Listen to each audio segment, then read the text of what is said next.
Division has received council approval to build 4 tiny homes, just 14 square metres in size, for homeless women, men, youth and the elderly. For more, we're joined by the Chief Executive of the Tiny Homes Foundation, David Wooldridge. Good morning. Thank you very much for joining us on Weekend Breakfast.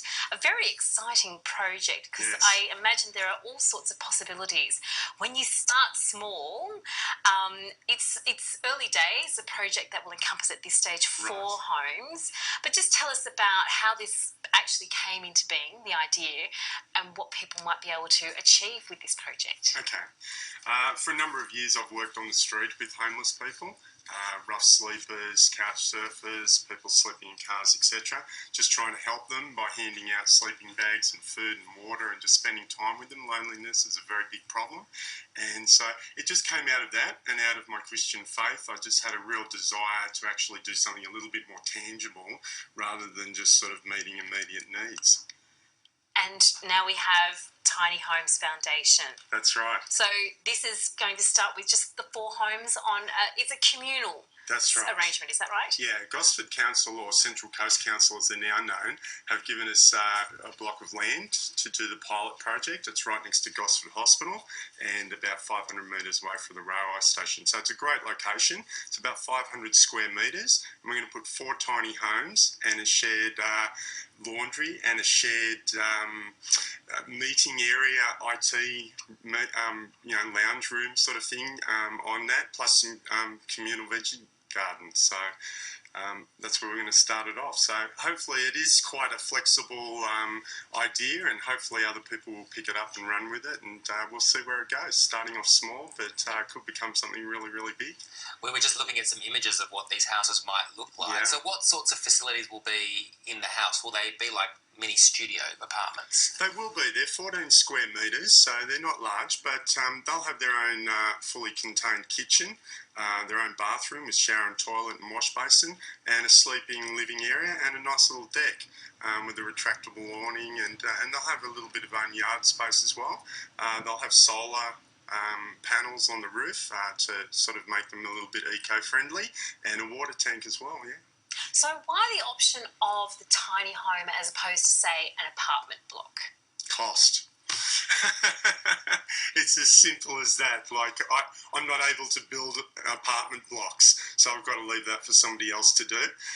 So we're just starting off with tiny, but we also want something that's adaptable and also able to be able to easily assembled and easily disassembled and relocated if that becomes necessary. A bit hard to do that with an apartment block. Yes, this is probably a slightly cheaper route to take. Now, how will you pick the first lot of residents for these homes, and then how long do they get to stay? What sort of other help are they then going to be offered to, I guess, use this as a springboard to really improve their lives? Yeah, very important. You've picked up on one of my favourite sayings there, is that it's not having a home is not just a roof over your head, but it's a springboard into the rest of life. And so we're working with Pacific Link, who are a registered Tier 1 state government housing provider, and so they'll source and recommend the first lot of tenants to us. They'll also look after the tenants. They'll manage the property, because that's what they do. And so we've got a great network of collaborative services around. We're working with Skills Generator, who work for the DOLE program, linking into the TAFE course, where the people that hopefully even right from the outset with the first tenants, they'll be able to help build their own tiny home. And they'll also be able to get 10 out of 16 unit credit points towards a TAFE certificate if they're so desiring.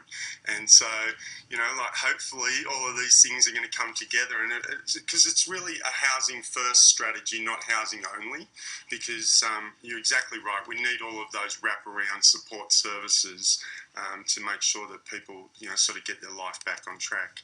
It's an incredibly holistic approach that you're discussing there, and I'm intrigued to see, where you think this idea might go. I mean, How difficult is it, for instance, to say house a family in this setup? Are you thinking about other projects down the track? Yeah, absolutely. Like, the good thing about starting small is you can always go bigger. And, there's nothing too difficult or unusual about what we're actually building. It's the actual using it to help be part of the solution for homelessness. And so, yes, we'd love to think that as this thing grows, that we'll be able to do, sort of not so tiny homes that can work for, maybe single parents that are fleeing domestic violence situations, etc., with kids. Like, there really is a lot of scope to adapt and develop this. And so if people want to get involved, can they get involved in this project? Well, at the moment, because it's such a tiny project, we've actually been flooded with people that actually want to support us, both corporate supporters and volunteers, etc. And so with the Work for the Dole program, etc., they'll be doing all of the building, etc. But down the track, absolutely.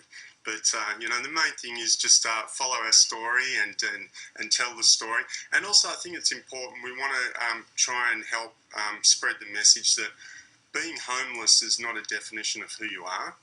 It's just a status of your living arrangements at the time. And so the illustration I quite often give to people is that if I pulled $100 note out of my pocket, which I can't do because I don't have one this morning, and I crumpled it up and I trod on it and I scraped it around the floor and I even put some tears in it or whatever, it's still worth $100.